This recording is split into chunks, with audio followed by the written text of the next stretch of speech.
Buenas noches, señoras y señores. Imagínense el cielo estrellado de la noche y contémplense en el campo gritando: ¿hay alguien ahí? Esa es la pregunta que parecen formular desde el pasado 12 de octubre las enormes antenas parabólicas de la NASA, instaladas con el fin de captar alguna señal, alguna voz, algo que permita establecer comunicación con otros seres, habitantes del espacio. Esta fue la noticia. Esta es la antena gigante de Arecibo con la cual los terrestres acabamos de iniciar la búsqueda de ET. Junto a otros voluminosos radiotelescopios y un sofisticado superamplificador, los científicos de la NASA rastrean ya hasta 32 millones de frecuencias de radio a la vez. Según las cuentas más optimistas, hasta 10 millones de civilizaciones podrían poblar este camino de estrellas. Según las más pesimistas, 10 o quizá ninguna, quizá una al menos. Pero yo siempre recuerdo al menos una cosa, y es que en el único sistema de planetas que conocemos, la inteligencia ha llegado a reinar. Se trata de saber con el proyecto SETI si estamos solos o acompañados en el universo, o si somos una simple casualidad cósmica y biológica que perecerá con nosotros cuando el planeta Tierra desaparezca. Porque hasta que nosotros podamos viajar a las estrellas donde están ellos, pues falta, indudablemente algún día podremos, pero falta, tecnológicamente nos falta todavía 1 o 2 siglos para conseguirlo. La búsqueda durará una década y la NASA invertirá en el proyecto 10.000 millones de pesetas. Antonio Rivera es escritor. Hace unos años fue invitado por la Cámara de los Lores en Inglaterra para hablar de los ovnis. ¿A ti qué te parece este proyecto? Bueno, no es nada nuevo. En el año 1960 hubo el proyecto OZMA en Green Bank, en Virginia Occidental, dirigido por Drake y Bracewell, que tenía enfocada una antena parabólica hacia Tau Ceti y Epsilon Eridani, dos estrellas que están a 10 años luz de la Tierra y son del tipo espectral G, el mismo de nuestro Sol. Yo soy un poco escéptico ante estos proyectos porque su rendimiento no será inmediato. Es decir, suponiendo que alcancen una civilización que esté al mismo nivel tecnológico que nosotros, lo que ya es mucho suponer, piensa que nosotros conocemos la comunicación radioeléctrica desde hace 90 años aproximadamente, y esto es un microsegundo en el universo. Y hay que coincidir con otra civilización que esté en ese microsegundo también, que o bien no haya llegado a ella, o que pueda estar después, que utilice medios de comunicación inimaginables para nosotros. Entonces es una coincidencia enorme que en ese radio de 75 años luz alrededor de la Tierra, con casi un millar de estrellas que van a ser escrutadas, encontremos una civilización de nuestro mismo nivel y que esa civilización conteste. Y aún así pues pasarán tantos años luz como se tarde en llegar nuestra señal y tarde en enviarnos ellos la suya. Claro, es un poco arriesgado, es jugar a una carta al azar, es un juego de azar. Basilio Baltasar es editor. ¿Qué interpretación simbólica merece, a tu modo de ver, este acontecimiento? Bueno, yo creo que tenemos que dar las gracias porque realmente nos ha tocado vivir una época interesante y estamos asistiendo a los grandes esfuerzos de la cultura por desprenderse los prejuicios que hasta ahora pues la han atenazado y la han encadenado de una manera pues ridícula y bastante irritante. Yo creo que de los 3 consejos del sabio que dice estate atento, recuerda quién eres y sé agradecido, no somos todavía lo suficientemente agradecidos, todavía no sabemos exactamente quiénes somos, pero por lo visto, a juzgar por estas noticias de las antenas, sí que queremos estar atentos. Yo creo que esto representa un esfuerzo de la cultura por digerirlo todo, estar atento a todo, asimilarlo todo. Pero esto significa vivir en la frontera, y esto es tan peligroso como prometedor. Para esto se requieren estructuras fuertes y convicciones débiles, porque tenemos que estar dispuestos a cambiar constantemente de pensamiento y que este pensamiento evoque pues, la gran dinámica de los acontecimientos. Esto quiere decir también que tenemos que ir con cuidado y de ahí quizá el título que preside este programa de hoy, del miedo a la esperanza. No quiere decir que se vaya del miedo a la esperanza en una dirección única, sino que estamos constantemente bailando entre estos dos extremos. Registrar la historia reciente de cómo se han representado iconográficamente los ovnis es algo bastante aleccionador, porque explicita muy bien esta oscilación neurótica que escudriña el cielo buscando ángeles o buscando demonios. Podemos pensar en La Guerra de los Mundos de Wells y podemos pensar en Alien, en uno de los extremos de este espectro, y también en Superman y en ET. De lo que se trata es de averiguar qué significan estas representaciones, imaginarias o no, en el alma, en el espíritu del hombre. Es verdad que si seguimos el orden un poco de las películas, hemos pasado, como dice Basil Baltasar, del temor, del miedo, a la esperanza. Teníamos miedo a los extraterrestres y ahora parece que los estemos esperando. Especulemos un poco sobre esta esperanza desde el punto de vista psicológico. Se lo pregunto a Fernando Jiménez del Oso, que es psiquiatra, como ustedes saben, y además director de la revista Espacio y Tiempo.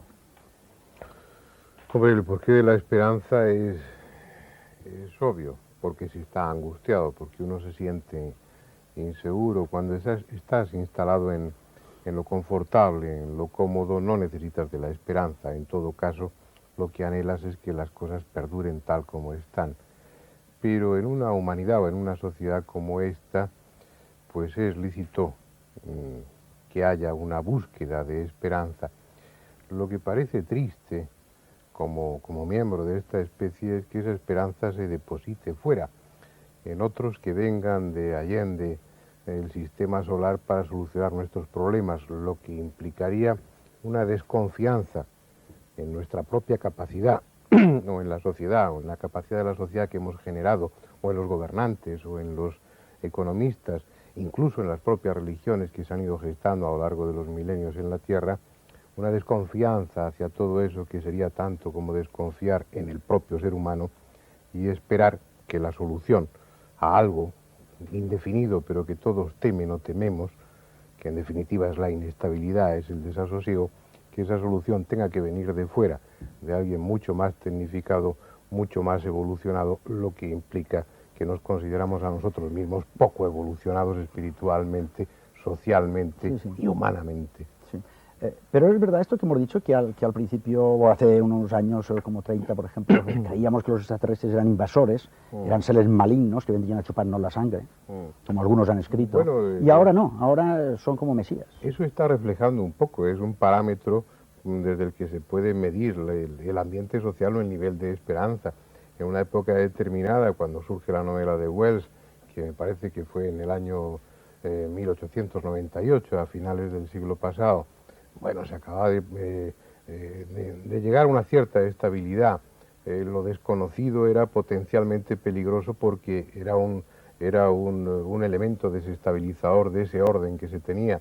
Me parece que además Wells pues era también biólogo, había sido discípulo de Huxley y tenía un planteamiento científico muy interesante sobre esos seres a los que acaban siendo vencidos por los gérmenes. Pero luego había otra película en los años 50, cuando el tema de la bomba atómica y el gran miedo, el gran susto que la humanidad padeció con todo aquello, con el desarrollo de la tecnología nuclear, que también es un buen ejemplo, que es Ultimátum a la Tierra.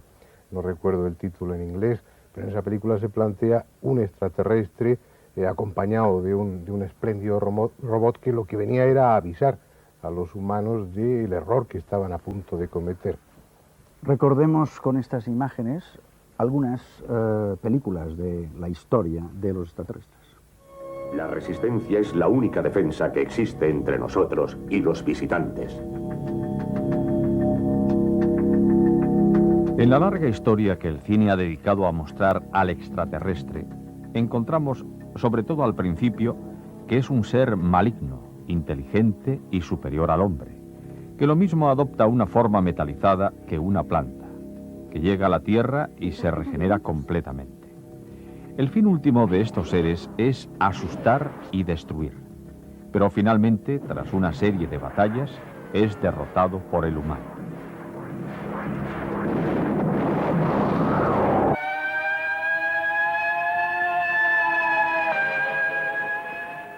Atención, escuchen con toda atención.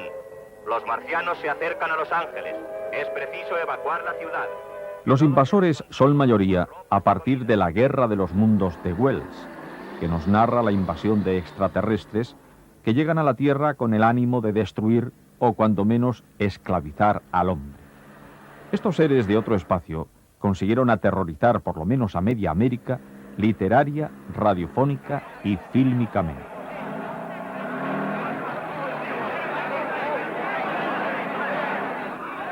¡Déjeme subir! ¡Fuera, imbécil! Le daré $500 si me deja un sitio. ¡Le doy 2.000! ¿Por qué no me deja en paz? ¡Fuera!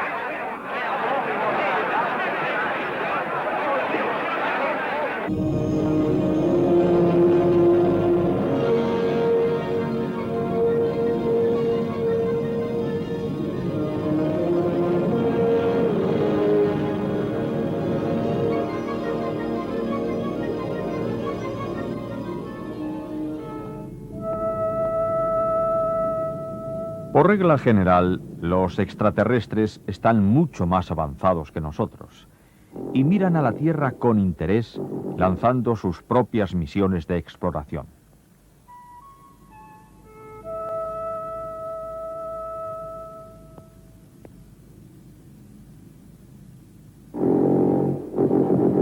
Lo único que estas fases tienen en común son 5 señales. Espero que alguien esté tomando nota. ¿Qué nos estamos diciendo?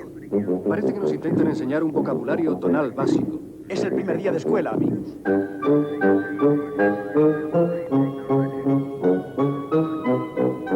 Tenemos traducción en su audioseñal. Tomamos la iniciativa en la conversación. ¡Ya!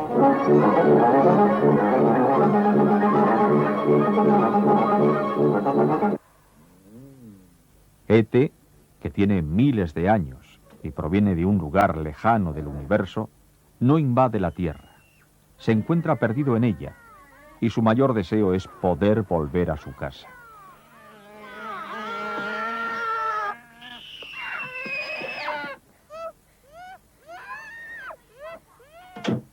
Es un monstruo feo pero entrañable, lleno de ternura, de candor y de sentido del humor. Elliot. Le he enseñado a hablar, ahora ya sabe hablar. Mi casa, teléfono.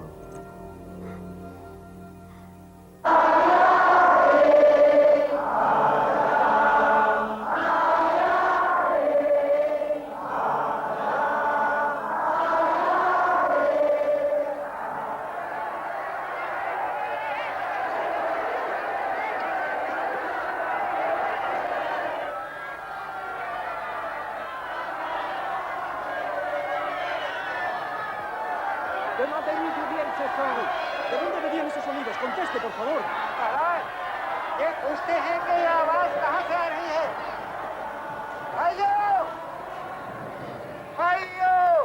¡Batao ye आवाज है किस तरफ से आ रही है? ¡Batao!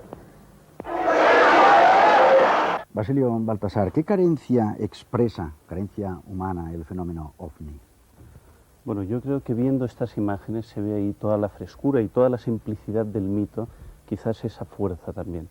Entonces, yo en principio propondría relacionar toda la mitología de los ovnis con el mito universal del dios desaparecido.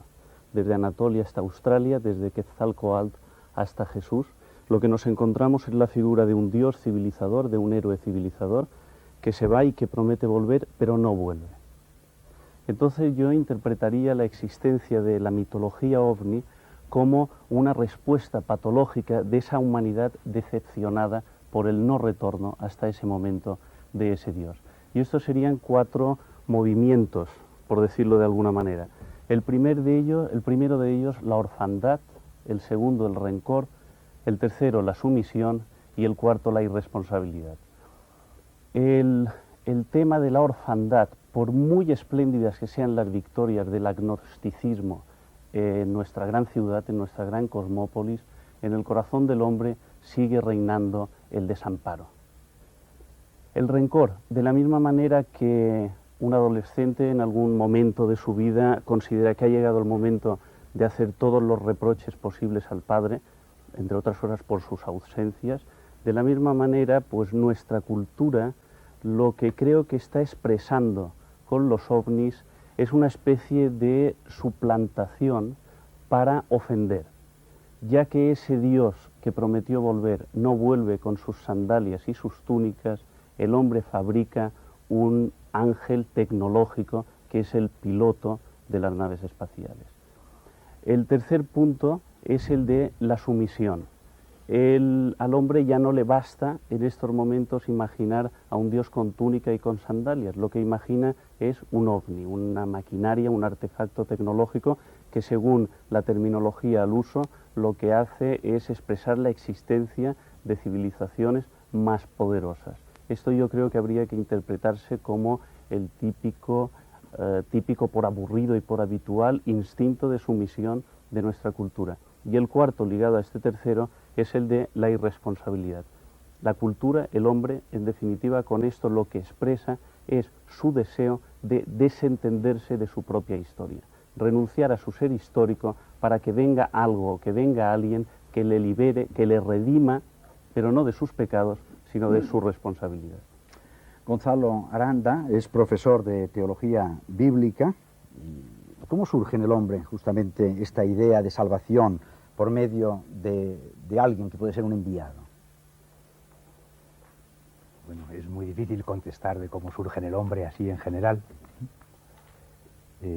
pero al menos la palabra del Salvador o del Mesías se nos ha conservado desde el ámbito hebreo, desde el ámbito de la Biblia, y yo creo que surge también por esa experiencia que decía Fernando de limitación del hombre y sobre todo de presencia de mal en el mundo, y un mal que ve como superior a las fuerzas que el hombre tiene para poder vencerlo.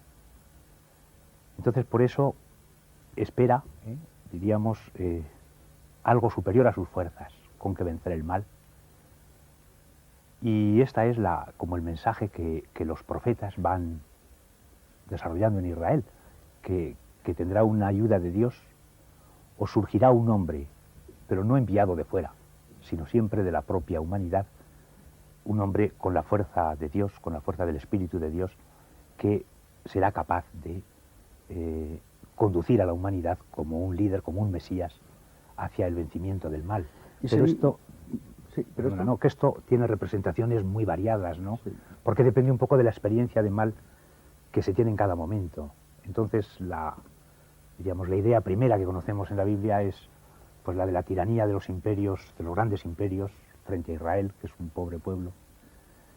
Y es la misma también tiranía o injusticia de los reyes de Israel con sus súbditos. Entonces, la imagen que se forman de este, no diría enviado, sino suscitado por Dios, y que va con la fuerza de Dios, y es al que se le aplica la palabra Mesías, ungido, porque así eran los reyes, pues es especialmente diríamos, frente a ese mal de prepotencia o de injusticia, el Mesías clama y predice pues el surgir un rey, un hijo de David, un Mesías, que instaurará la justicia en la tierra. Y luego hay muchas formas. Yo, a raíz de lo que usted dice, le haría otra pregunta.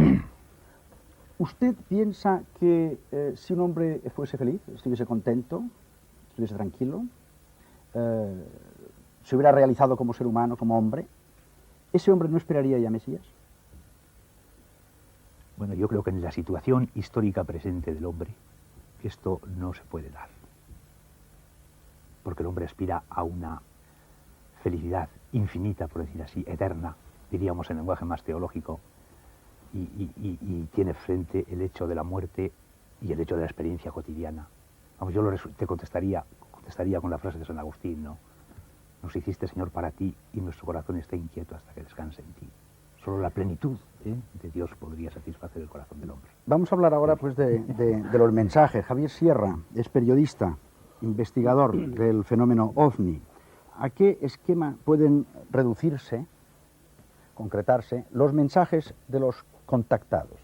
Bueno, yo creo que habría que contextualizarlo incluso históricamente, porque hay un aspecto interesante, y es que desde la noche de los tiempos el hombre viene comunicándose con el más allá, con aquello que no es visible ni tangible, y nos encontramos desde los oráculos griegos hasta los chamanes centenarios en México, en toda Centroamérica, pasando por los médiums decimonónicos o los modernos contactados. Todos ellos obedecen a la misma necesidad del hombre de comunicarse. Lo que ocurre es que con los modernos contactados nos enfrentamos también al nuevo mito tecnológico, es decir, los contactados ya no contactan con dioses, ya no contactan con espíritus, sino contactan con algo más acorde con los tiempos, que es el extraterrestre o que es la persona tecnificada que viene de otro planeta. Esto lo que hace es disfrazar en realidad esa necesidad del contacto y quizá ese impulso del contacto, es decir, no vamos a desmitificar el hecho de que es posible que haya personas que reciban realmente información desde fuera. Ahora bien, la información generalmente, y en la situación actual del fenómeno contacto en el mundo, puede ser de dos maneras. Por un lado está la vertiente catastrofista, que continúa con lo que hemos visto antes de las películas de ciencia ficción y del mito primitivo, de que este planeta se va a destruir, no por una agresión extraterrestre, sino por nuestra propia agresión. Y en ese sentido se han anunciado ya varios fines del mundo y hemos recibido nosotros suficiente información sociológica de esos fines del mundo. El más reciente de todos ellos fue un fin del mundo que se anunció para agosto de 1991 por un famoso contactado italiano, Eugenio Siragusa, y sus acólitos, los hermanos Bon Giovanni y todo lo que ello representaba. Y al fallar esa profecía, lo que se ha hecho es redimensionar de nuevo esa, digamos, misión, y ahora ya no se anuncia un fin del mundo como apocalipsis real, sino una especie de fin del mundo místico o de muerte de las almas. Y la segunda vertiente es la vertiente, por decirlo así, neocristiana, ¿no?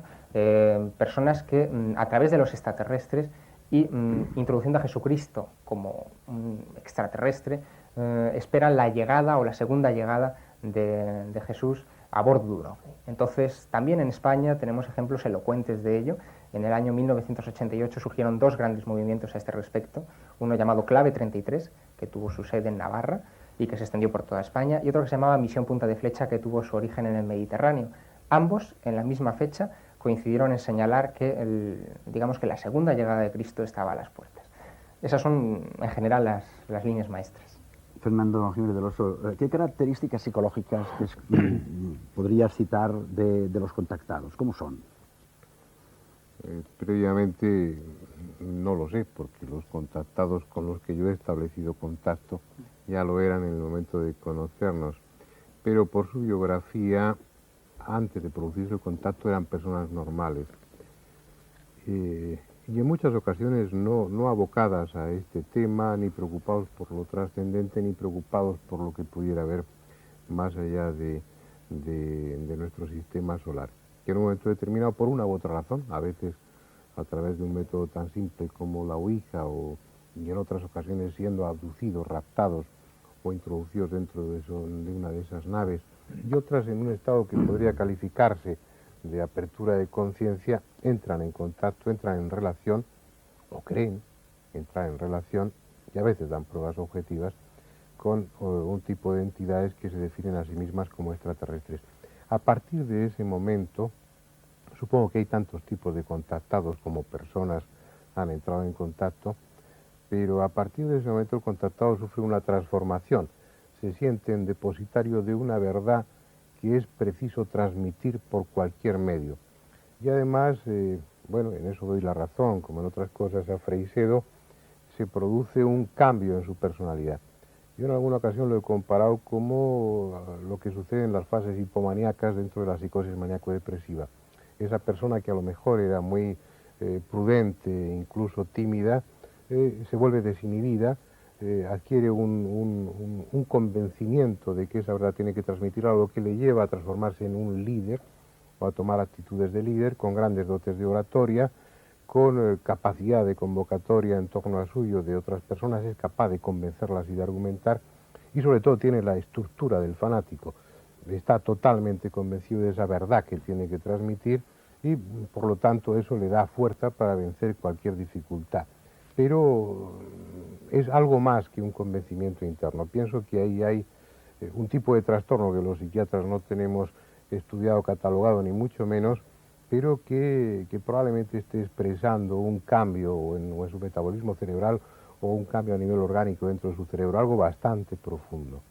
Platillos volantes. Escuchemos a algunos testigos. Un avión, un objeto desconocido que vendría a una velocidad, yo calculo, de unos 8 o 10.000 kilómetros por hora. Cualquier cuerpo a esa velocidad necesita muchos kilómetros para desplegarse. y esto se paró en seco en, no sé, a muy pocos metros de la punta del plano del avión. Una luz muy grande y parada, ¿no? Y nos quedamos un poquito quietas y en esto empezó a caminar aquella luz y casi llegó encima de nosotros. Y era una luz muy potente, muy grande, y la forma aquella era una forma de qué sé yo, grande, redonda y encima dentro como si fuera como el que lleva una casa a cuesta, suponiendo. Pues yo iba por la urbanización y bajaba con la moto, entonces vi que las luces se me encendían y se me apagaban de la moto. Entonces miré al cielo y vi una cosa extraña con luces rojas y luego abajo verde. Y que hacía unos fogonazos, y cuando hacía estos fogonazos que iluminaban la montaña, pues la luz de la moto era cuando se me apagaba.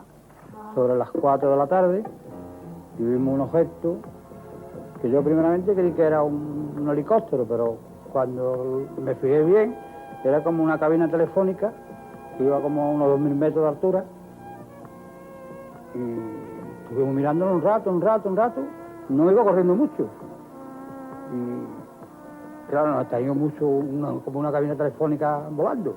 En cuestión de unos segundos, este objeto se dividió en dos partes y una de las partes se envolvió como en llamas que cayó hacia abajo. Se perdió a no mucha distancia de nosotros. La segunda parte de este objeto subió hacia arriba y su color era intensamente negro, que se perdió en el firmamento a gran velocidad. Un amarillo intenso, casi anaranjado, y eso se quedó ahí suspendido en lo alto y no se movió. Durante todo el tiempo que estuvimos viéndolo, aquello se quedó allí y no lo vimos que se moviera más. Y no era una superficie plana, sino dejaba por las orillas unos destellos de luz y hacía como unas colmenas, como si dijéramos o algo así, pero que a simple vista tampoco lo pude observar bien. Yo creo que iba por encima de los 40 o 50.000 pies. Y la velocidad, pues 180 grados de arco de horizonte, en minuto y medio es mucha velocidad. Se pueden calcularle, no sé, 20 o 30.000 kilómetros, puede ser, por hora. Y esa es mi experiencia en cuanto a avistamiento de objetos no identificados. Y mi opinión, desde luego, es que la máquina esta no era una máquina normal de la Tierra. Tampoco podía asegurar que fuera de otro planeta, pero desde luego de aquí no era. Vimos un círculo blanco totalmente, vamos, nítido y aproximadamente de diámetro, es algo menor que la Luna, que lo que puede ser la Luna cuando está en luna llena. Un huevo metálico, posición vertical, una especie de ojos de buey, ventanillas, nos parecieron a nosotros, a la altura del primer tercio, y una especie de digamos, bonete o similar, de un color más oscuro, casi negro, en la cima. Y era un objeto redondo, ¿cómo le diría yo? Como la rueda de un coche, un diámetro como la rueda de un coche. Era un aparato grande, muy iluminado, como si fuera un triángulo. Era un color anaranjado, con luz propia, de un tamaño más o menos, o sea, nuestra vista abarcaba como más o menos como una plaza de toros. Una luz fuerte, tremenda, que se movía hacia arriba, hacia abajo y hacia los lados y que de repente quedaba totalmente quieta. Eran imágenes de una serie que presentaba el doctor Jiménez del Oso, que está esta noche aquí con nosotros. Antonio Rivera, por cierto, de todas las imágenes de los extraterrestres que conocemos, ¿cuál crees que sería la verdadera? Bueno, a eso te contestaré enseguida, pero antes me gustaría puntualizar una cosa que no ha quedado clara en la primera pregunta, la que ha abierto el debate.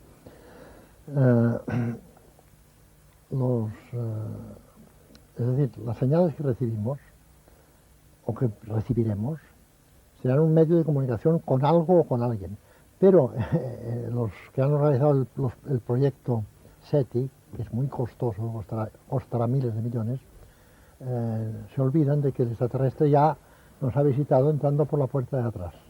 Es decir, lo tenemos aquí ya. No es necesario buscarlo fuera, está aquí.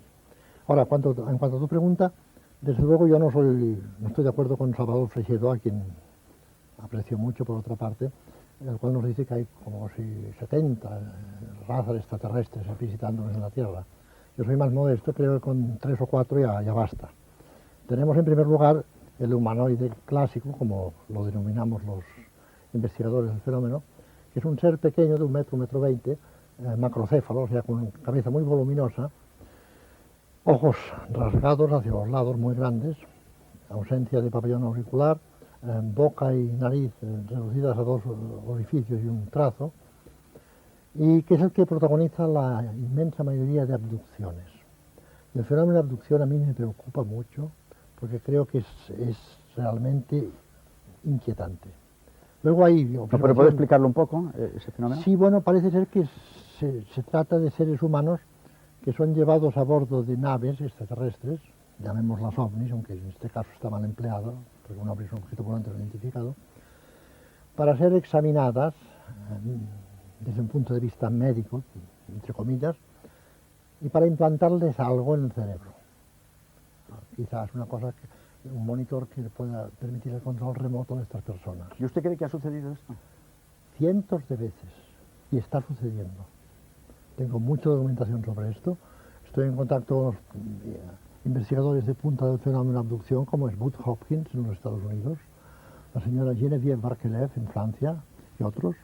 Y es realmente impresionante porque presenta unos patrones constantes. Es decir, los que relatan una abducción, que hay que arrancársela mediante hipnosis, porque es decir, ellos terminan el episodio con una amnesia total, no recuerdan nada. Solo saben que tienen un tiempo perdido, missing time, como dice Hopkins, de 2 o 3 horas. Entonces, este tiempo perdido ellos nos explican qué han hecho durante ese tiempo.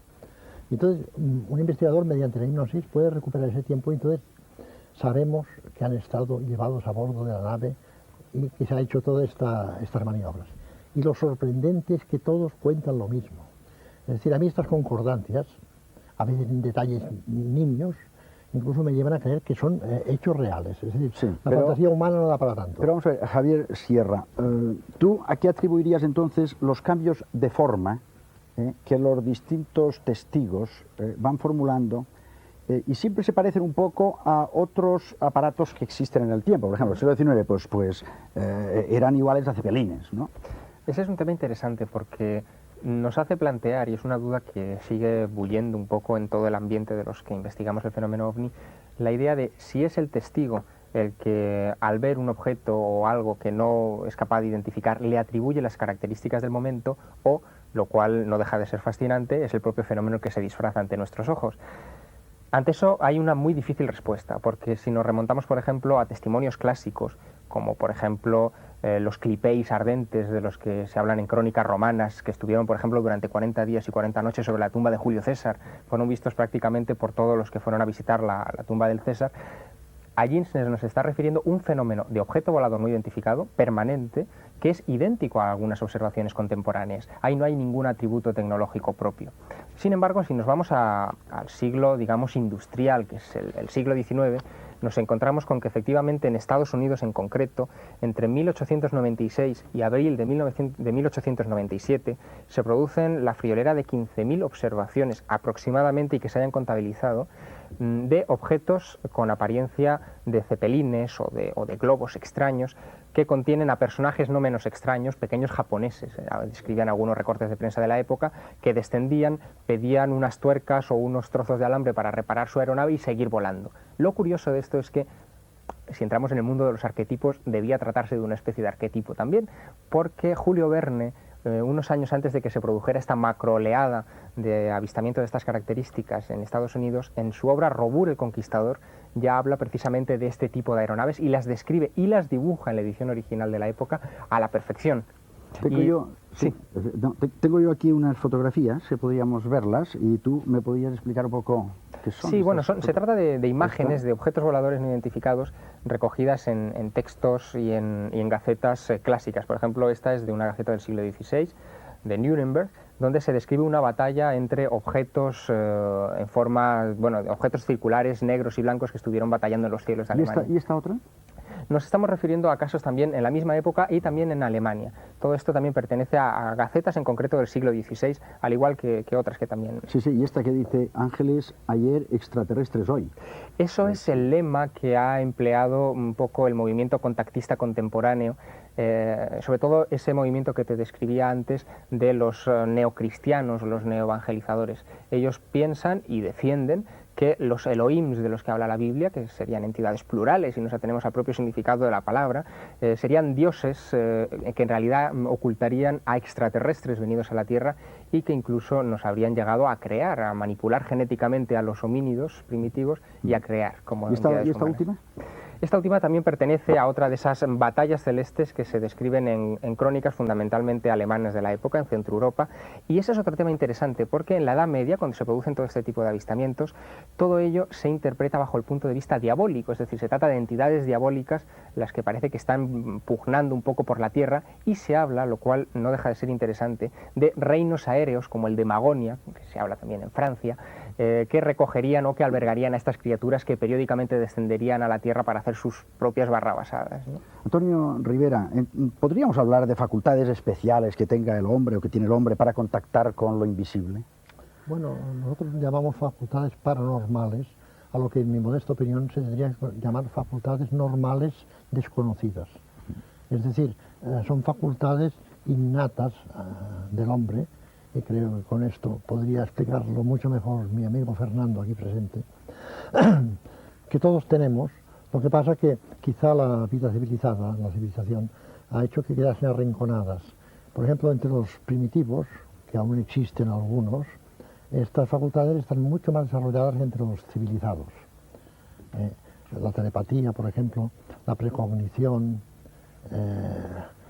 Yo recuerdo que durante la Guerra Civil Española muchas madres veían de repente a su hijo que caía envuelto, bañado en sangre ante sus ojos. Y en aquel mismo momento su hijo estaba muriendo en el frente del Ebro, por ejemplo. Las apariciones de difuntos en el momento de producirse el óbito son muy frecuentes en el terreno de lo paranormal. Yo mismo he vivido muchas experiencias de este tipo y por lo tanto cuando se viven personalmente no se pueden negar, es decir, tienes que reconocer que existen. Por ejemplo, yo estaba durmiendo el 2 de agosto de 1980, hay que recordar la fecha, es muy importante, a las 9 de la mañana vi en mi sueño una multitud que corría alocadamente, paredes que se desplomaban, una por pared, y luego la palabra bomba escrita con caracteres rojos en la especie de pantalla de televisión en que aparecía todo esto. Me desperté con una sensación de angustia tremenda, dije a mi mujer que pusiéramos la radio y en el noticiario de las 11 dijeron que a las 9 de aquella mañana, la hora en que yo estaba teniendo el sueño, una bomba había estallado en la estación de Bolonia produciendo un centenar de víctimas. ¿Cómo llegó a mí esta información? Yo entonces supuse que si hemos de creer a Carl Gustav Jung en su teoría de inconsciente colectivo, todos los hombres estamos unidos por el inconsciente colectivo. Él lo compara a icebergs, somos icebergs aislados que asomamos sobre el mar del inconsciente colectivo, pero por debajo estamos todos unidos. Y esta gente de Bolonia descargó una gran cantidad de energía psíquica que llegó a mí por rebote en el inconsciente colectivo. Cómo llegó, no lo sé. Sigamos tal vez soñando, tal vez creyendo, cada uno puede hacer lo que desee mientras escuchamos un poco de música. Ladies and gentlemen, the director of the Mercury Theatre and star of these broadcasts, Orson Welles. We know now that in the early years of the 20th century, this world was being watched closely by intelligences greater than man's, and yet as mortal as his own. We know now that as human beings busied themselves about their various concerns, they were scrutinized and studied, perhaps almost as narrowly as a man with a microscope might scrutinize the transient creatures that swarm and multiply in a drop of water. With infinite complacence, people went to and fro over the earth about their little affairs, serene in the assurance of their dominion over this small, spinning fragment of solar driftwood, which by chance or design, man has inherited out of the dark mystery of time and space.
Fernando Jiménez del Oso, estos fenómenos, ya se ha dicho varias veces, no son de hoy, son del pasado. ¿Desde cuándo? No lo sé, ni conozco a nadie que tenga la respuesta. Lo que pasa es que todo varía según nuestro punto de vista, según la perspectiva, según nuestras creencias. Hoy encuadramos el fenómeno ovni dentro de unos aspectos mitad tecnológicos, mitad místicos, como se comentaba a propósito de los contactados. En el pasado sí existía el fenómeno ovni, yo tiendo a pensar que sí, aunque no tenga pruebas concluyentes ni mucho menos, se contemplaba sin el aspecto tecnológico, solamente desde el punto de vista místico. Ese ser que aparecía realizando prodigios no podía ser otra cosa más que un dios. Y prevalece, pues como comentaba Basilio al principio del programa, pues una necesidad que subyace constantemente en el hombre, también lo planteaba Gonzalo, de ponerse en manos de o de aspirar a o buscar una solución fuera. Entonces inmediatamente se asociaron a dioses. Lo que pasa es que ahora, haciendo una contemplación objetiva, como esas religiones ya no nos afectan, ya han perdido actualidad, uno coge las religiones andinas, por ejemplo, y coges el mito de Viracocha y lo analizas de una forma objetiva, sin sus aspectos religiosos, y está lleno de tecnología.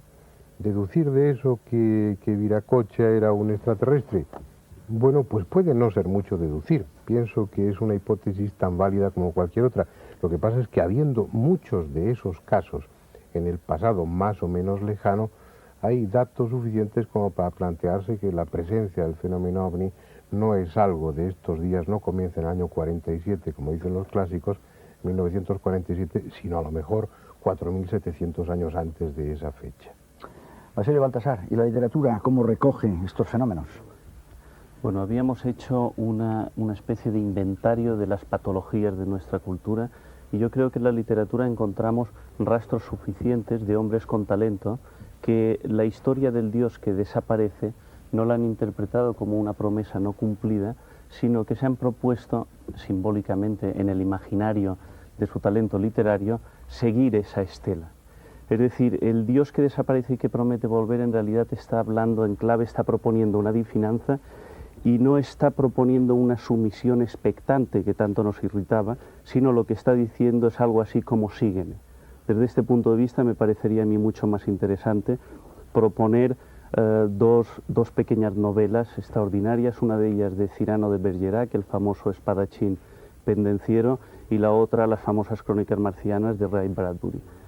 Cyrano de Bergerac cuenta una historia deliciosa porque con todos los recursos del cinismo y de la ironía mundana que él también dominaba, hace una historia que sirve para ocultar pues, conocimientos herméticos, conocimientos y experiencias místicas y proponer una lectura interesante de esa historia de relación del hombre en la tierra con el más allá que está en el cielo. Cyrano de Bergerac cuenta su propia historia y cómo en un momento determinado intenta viajar a la luna poniendo dentro de una botella suficiente rocío para poder elevarse, no lo consigue. El segundo intento es untándose todo el cuerpo la noche de San Juan con la médula de buey, pero tampoco le va muy bien. Y el tercero construye un icosaedro de cristal y por efecto de los rayos del sol se transforma eso en lo que él llama un espejo radiante y entonces consigue llegar a la luna. Allí se encuentra con el daimon, con el demonio de Sócrates, que se convierte en su guía y que es el que le permite pues organizar una pequeña y deliciosa narración antropológica sobre los habitantes de la Luna. Ray Bradbury, sobre todo el famoso tercer capítulo que tanto elogió Borges, cuenta la historia de cómo los primeros astronautas de la Tierra llegan a Marte y se encuentran la gran sorpresa. Allí está la ciudad de su infancia, los jardines de su infancia, los dormitorios de su infancia, pero todavía más sorprendente, allí están sus padres, madres, hermanos muertos, todos los familiares fallecidos esperándoles y recibiéndoles.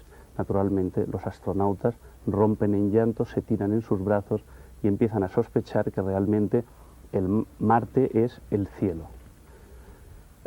Solo un instante antes de morir, los astronautas de la Tierra descubren que esa era la trampa de los marcianos, disfrazarse de los seres queridos porque era la única manera de desarmarlos.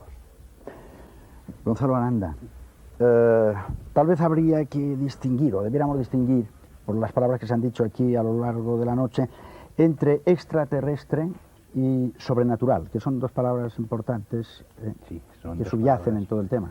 Que subyacen, y yo pienso que se prestan bastante a confusión, ¿no? Porque la idea del extraterrestre, en definitiva, es un ser que estaría situado en otra parte del espacio.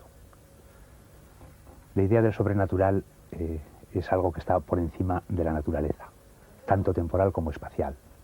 Digamos, es lo que entendemos en religiones y en teología como la idea de Dios creador por encima de todo, y con el que, digamos, el hombre sí que está posibilitado para contactar, porque el hombre tiene una dimensión de espíritu y contacta con ese Dios por medio de la oración, pero también puede recibir, y en la teología lo creemos así, en la fe cristiana, ¿no?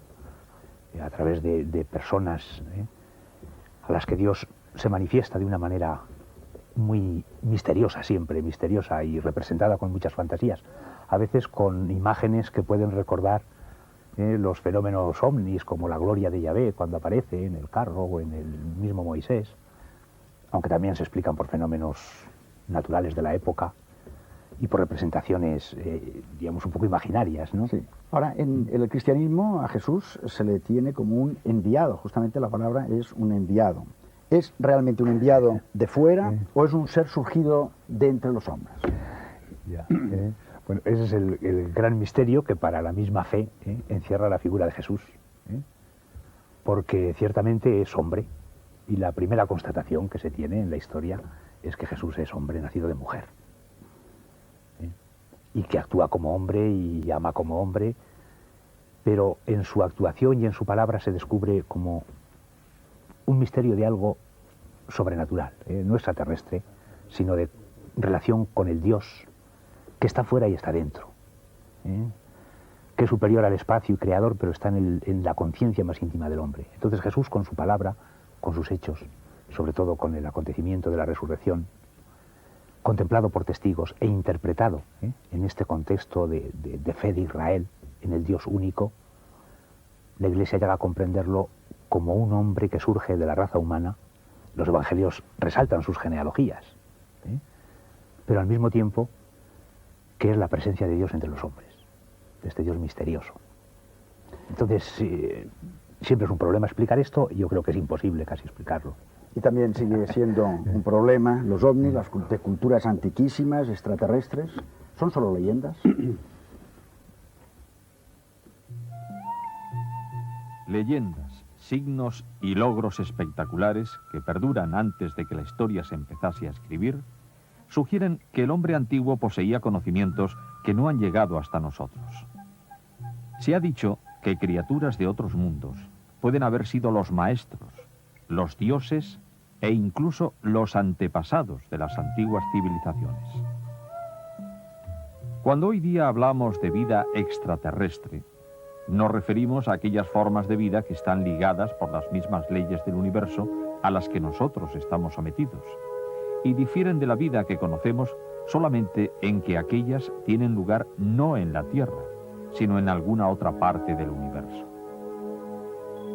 Después de muchos años de observaciones realizadas en toda la Tierra, se ha llegado a la conclusión de que los ovnis son un fenómeno real y no ilusorio, y además que se trata en muchos casos de objetos de apariencia sólida y discoidal, cuyas características revelan una raíz inteligente. Existe la creencia de que los cientos de gigantes de piedra semienterrados en la isla de Pascua, en Chile, representan demostraciones de tecnología extraterrestre. Otra muestra evidente de supuesta ayuda exterior es la llanura situada a 400 metros sobre el nivel del mar en Nazca, Perú. Vista desde arriba, esta llanura se parece a un campo de aterrizaje en el que podría haber aterrizado algún ovni hace mucho tiempo. Los ovnis han sido registrados fotográficamente. En más de una ocasión, un mismo ovni ha sido captado simultáneamente por las pantallas de 2 o 3 radares. Han sido objeto de persecución por aviones militares, como el caso del capitán Mantell, que se estrelló el 7 de enero de 1948 cerca de Fort Knox, en Estados Unidos, persiguiendo a un ovni. Y han sido vistos por no menos de 100.000 personas en toda la Tierra.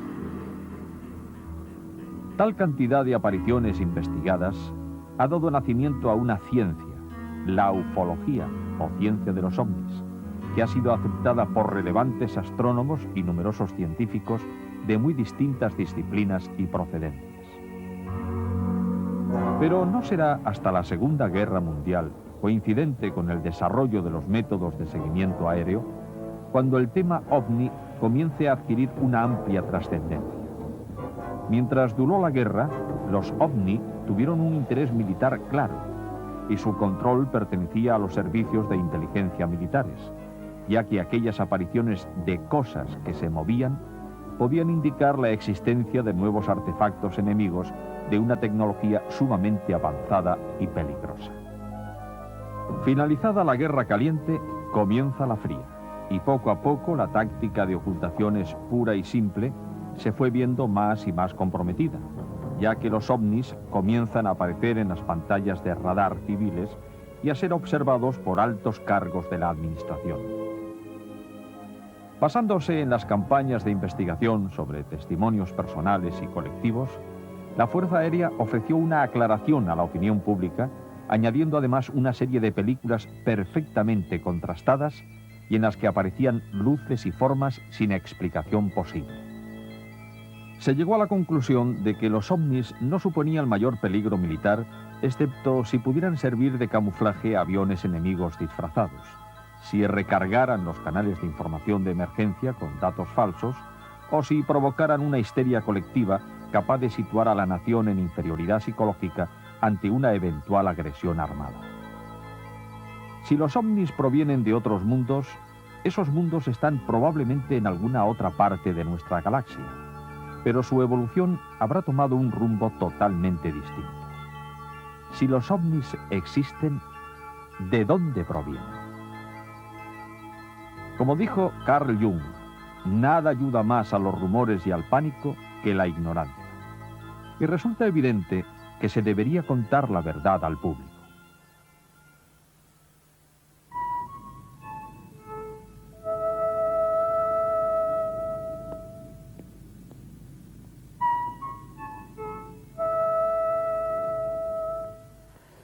Javier Sierra, tú como experto en todos los temas estos de ovnis, en ufología, ¿crees, para ti, te lo pregunto como estudioso del tema, ¿existe una prueba incontestable de que existen los extraterrestres? Existen muchas pruebas. Entre ellas los más de 100 millones de casos que, según se estableció hace unos años estadísticamente, se han dado desde 1947 hasta hoy de ovnis, establecido por un genial matemático francés, Claude Mollet. Existe una evidencia documental. Recientemente el propio Ministerio de Defensa desclasificaba los primeros expedientes de los 66 que hasta ahora se estaban manteniendo en secreto sobre ovnis, y son casos de testigos de tipo A, por decirlo de alguna manera, pilotos militares, ingenieros aeronáuticos, etcétera, que han visto esos ovnis. Existen los testimonios de personas famosas como Sir Percival Lowell, el eminente selenógrafo, Clayton Bow, el descubridor de Plutón, y muchos otros. Y existen casos sorprendentes. Por ejemplo, en julio de 1947 se estrelló un ovni en Nuevo México Yo tuve la ocasión de investigar ese asunto recientemente y, desde luego, los restos de ese ovni y los cadáveres de sus 4 ocupantes fueron trasladados a una base militar secreta en Estados Unidos, la base de Wright-Patterson, donde al parecer fueron objeto de un exhaustivo análisis y a raíz de ese caso se estableció por primera vez y hasta la fecha el secreto oficial más férreo que jamás ha existido sobre una materia en cuestión de ovnis en ese país. Basilio Baltasar, alguien ha hecho alusión aquí, no sé si tú mismo, a que el fenómeno ovni tenía unas características de tipo como religioso y en todo caso sería como una religión tecnológica. Bueno, ahí está, a mi juicio, el problema. Estamos asistiendo pues, a esfuerzos importantes por sintetizar la mitología del dios pastor con la mitología nueva del dios piloto. Pero tenemos que ir con cuidado. Al margen de que pueda o no garantizarse la existencia de artilugios mecánicos que vuelan, el problema está en la interpretación de ese fenómeno y su mezcla con la religión y la religiosidad. Hay que ir con cuidado, no sea cosa que nos pase a nosotros lo mismo que le pasó al emperador azteca Moctezuma, que estuvo convencido que ese marino ambicioso y valiente que era Hernán Cortés, en realidad era el dios que le esperaba, Quetzalcóatl. Gonzalo Aranda, y en el cristianismo usted sabe, se sigue esperando la segunda venida, también se ha hecho alusión a esto, la segunda venida del Mesías, se le llama la parusía. ¿Usted lo ve como una fecha concreta dentro de la historia o es algo que está sucediendo? Yo creo que las dos cosas. Aunque no se puede predecir la fecha, o sea, el mismo Jesús cuando le preguntaban esta cuestión rehuyó absolutamente indicar la fecha. Pero para la fe cristiana Jesús está presente. O sea, San Mateo acaba el Evangelio diciendo yo estaré siempre con vosotros. Y por otra parte está ausente en una presencia fuerte, diríamos, corporal. La fe cristiana espera que el Espíritu de Jesucristo vaya renovando la historia humana, humanizando más al hombre, y al final Él recogerá todo lo bueno, el amor y sus frutos que se han producido, pero no sabemos ni cuándo, ni cómo, ni de qué manera. Buenas noches, señores. Hemos estado hablando del temor que nos provocan los ovnis o que nos provocaban, a la esperanza que en estos momentos nos suscitan. En las liturgias más deístas se repite con frecuencia el versículo 9 del capítulo 3 de la Vesta, y reza así: que podamos nosotros los hombres, ser aquellos que operan la transfiguración de la tierra. Ojalá. Buenas noches y hasta la próxima semana en la Tabla Redonda.